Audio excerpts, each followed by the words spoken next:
Welcome to एरुश्री channel.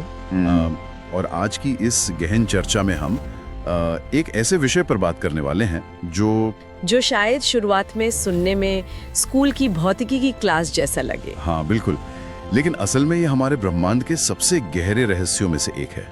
हम बात कर रहे हैं द्रव्यमान यानी मास और भार यानी वेट की। सही कहा। अब जो भी लोग हमारी इस चर्चा को सुन रहे हैं उन्हें यकीनन ये तो पता ही होगा कि मास और वेट एक चीज नहीं है। लेकिन आज हम यहाँ बैठकर बस उन पुरानी किताबी परिभाषाओं को नहीं रटने वाले हैं। आज का हमारा लक्ष्य कुछ अलग है। बिल्कुल। हमारा मिशन ये समझना है कि गुरुत्वाकर्षण का ये पूरा खेल आखिर काम कैसे करता है। इतिहास में वे कौन से गुमनाम लोग थे जिन्होंने इसके पन्ने खोले, और असल में ये स्पेस टाइम की दुनिया कितनी अजीब है। ये सफर सच में बहुत रोमांचक होने वाला है, क्योंकि जब हम मास और वेट की बात करते हैं तो हम सिर्फ दो शब्दों की नहीं बल्कि वास्तविकता को महसूस करने के दो बिल्कुल अलग अलग तरीकों की बात कर रहे होते हैं। धरती पर रहते हुए हमें इन दोनों के बीच का फर्क आसानी से नजर नहीं आता, क्योंकि धरती का गुरुत्वाकर्षण हर वक्त हम पर हावी रहता है। तो चलिए इसे थोड़ा गहराई से समझते हैं। अगर हम उस पुरानी स्कूल वाली परिभाषा को देखें कि द्रव्यमान आयतन और घनत्व का गुणनफल है, जिसे हम फॉर्मूले में भी पढ़ते हैं, हाँ, उसे अगर हम एक पल के लिए किनारे रख दें, मास को अगर हम एक एहसास की तरह समझें, तो ये किसी भी चीज की एक तरह की जिद है। जिद, ये शब्द बहुत सटीक है ना? उसके अंदर मौजूद पदार्थ की वो मात्रा जो बदलना नहीं चाहती। जैसे हमारे स्रोत्रों में एक बहुत ही विजुअल उदाहरण दिया गया है। मैं समझ रही हूँ आप किस उदाहरण की बात कर रहे हैं। मान लीजिए हमारे पास 2000 किलोग्राम का एक विशाल स्पेस रॉकेट है। अब वो रॉकेट चाहे फ्लोरिडा के लॉन्च पैड पर खड़ा हो या फिर मंगल ग्रह की सतह पर हो या गहरे अंतरिक्ष में अनंत अंधेरे के बीच बस तैर रहा हो। बिल्कुल, उस रॉकेट के अंदर जितना लोहा है, जितने पेंच हैं, जो वायरिंग है, वो सब बिल्कुल वैसा ही रहेगा। उसका द्रव्यमान यानी उसकी जिद हमेशा 2000 किलोग्राम ही रहेगी। और यहीं से भार यानी वेट की कहानी शुरू होती है। भार कोई पदार्थ नहीं है। तो फिर ये है क्या? मतलब ये कोई ऐसी चीज नहीं है जिसे आप किसी डिब्बे में बंद कर सकें। भार एक रिश्ता है। एक रिश्ता गुरुत्वाकर्षण के साथ। बिल्कुल, ये उस 2000 किलोग्राम के रॉकेट और उस ग्रह के बीच का संबंध है जिसके गुरुत्वाकर्षण क्षेत्र में वो रॉकेट मौजूद है। तो धरती पर वो रॉकेट बहुत भारी महसूस होगा, क्योंकि धरती उसे अपनी पूरी ताकत से अपने केंद्र की ओर खींच रही है। हाँ, और अगर हम उसे चंद्रमा पर ले जाएं तो चंद्रमा छोटा है, उसका खिंचाव कम है, इसलिए वहां वो रॉकेट हल्का महसूस होगा। और गहरे अंतरिक्ष में जहां आसपास कोई बड़ा ग्रह नहीं है, वहां उस रॉकेट का भार एकदम शून्य हो जाएगा, वो बस तैरता रहेगा। लेकिन जैसा कि आपने पहले कहा, उसका मास कभी शून्य नहीं होगा। ये बात मुझे हमेशा हैरान करती है कि कैसे हम अपनी रोजमर्रा की जिंदगी में इन दो अलग अलग चीजों को एक ही समझकर जीते रहते हैं। और हमारे स्रोतों के अनुसार ये फर्क सिर्फ अंतरिक्ष में जाने पर ही नहीं दिखता, बल्कि खुद हमारी अपनी पृथ्वी पर भी हम इसका अनुभव कर सकते हैं। हाँ, क्योंकि पृथ्वी कोई एकदम परफेक्ट गोल गेंद को है नहीं। सही बात है। भूमध्य रेखा यानी इक्वेटर पर ये थोड़ी बाहर की तरफ उभरी हुई है, और उत्तरी और दक्षिणी ध्रुवों पर यह थोड़ी चपटी है। इसका मतलब है कि अगर कोई इंसान इक्वेटर पर खड़ा है तो वो पृथ्वी के केंद्र से थोड़ा दूर है, बजाय उस इंसान के जो नॉर्थ पोल पे खड़ा है। बिल्कुल। और इस भौगोलिक बनावट का सीधा असर हमारे भार पर पड़ता है। वो कैसे? क्योंकि नॉर्थ पोल पर आप पृथ्वी के केंद्र के थोड़ा ज्यादा करीब होते हैं, वहां गुरुत्वाकर्षण का खिंचाव थोड़ा सा बढ़ जाता है। अरे वाह। आंकड़ों के हिसाब से देखें तो भूमध्य रेखा से उत्तरी ध्रुव तक जाने में किसी भी चीज के भार में लगभग 0.5% की वृद्धि हो जाती है। जरा सोचिए इस बारे में। अगर हमारे सुनने वालों में से कोई इक्वेटर पर अपना वजन मापे और फिर तुरंत फ्लाइट लेकर नॉर्थ पोल चला जाए, तो मशीन 0.5% ज्यादा वजन दिखाएगी, जबकि उस इंसान ने रास्ते में कुछ खाया पिया भी नहीं है। हाँ, उनका द्रव्यमान बिल्कुल उतना ही है। शरीर में कोई नया कण नहीं जोड़ा, बस धरती ने उन्हें थोड़ा ज्यादा जोर से खींचना शुरू कर दिया। ये सच में कमाल है। यहाँ जो बात सबसे ज्यादा दिलचस्प है वो ये है कि हम इस अंतर को सिर्फ इन खगोलीय उदाहरणों से नहीं बल्कि एक बहुत ही साधारण से प्रयोगात्मक तरीके से महसूस कर सकते हैं। अच्छा, ऐसा कौन सा प्रयोग है? साइंस नॉट के दस्तावेजों में एक बहुत ही दिलचस्प रस्सी के प्रयोग का जिक्र किया गया है। अगर हम कल्पना करें कि एक 10 किलोग्राम का भारी लोहे का गोला एक 2 मीटर लंबी रस्सी के सहारे छत से लटक रहा है। ठीक है। अब कोई इंसान उस गोले के ठीक नीचे अपना हाथ लगाए और उसे ऊपर की तरफ धकेलने की कोशिश करे।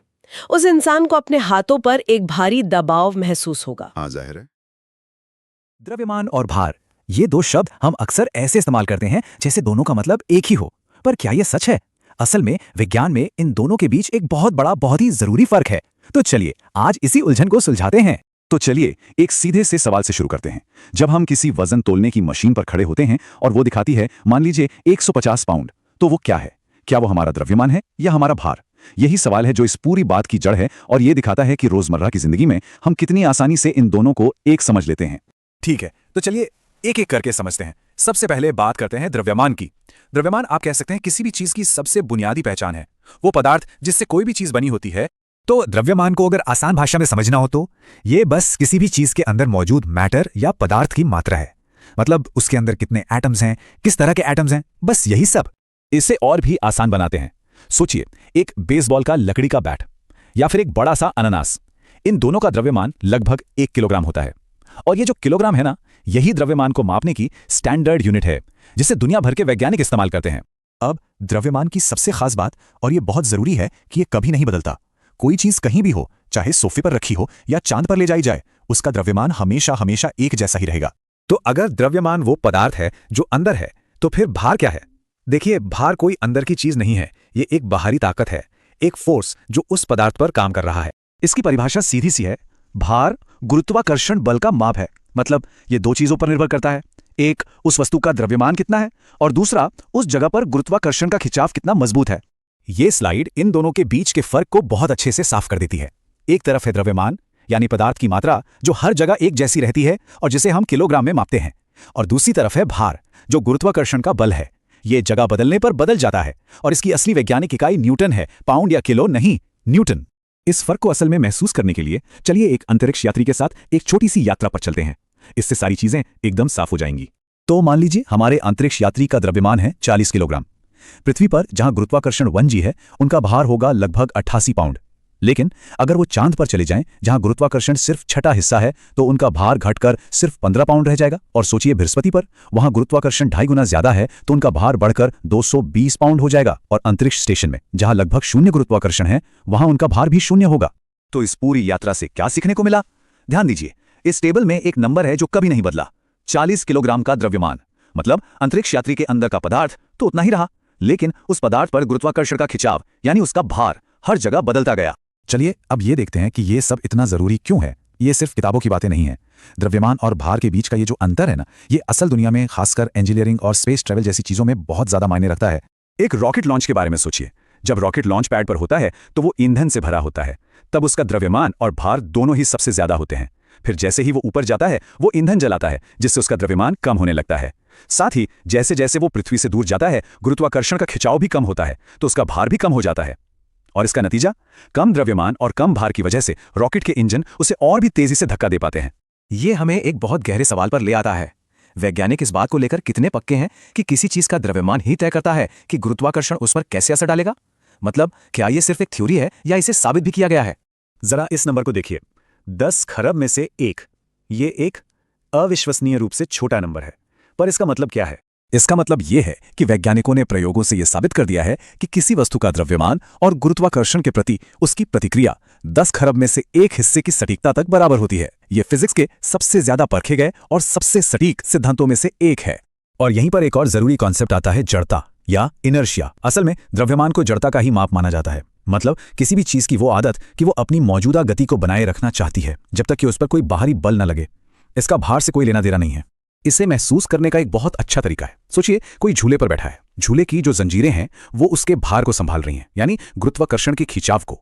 लेकिन जब कोई उसे धक्का देता है तो उसे उसकी जड़ता पर काबू पाना पड़ता है, और ये जड़ता सीधे उसके द्रव्यमान से आती है, उसके भार से नहीं। ये एक बहुत ही शानदार तरीका है द्रव्यमान और भार के बीच के फर्क को सचमुच महसूस करने का। तो हम कहाँ पहुंचे?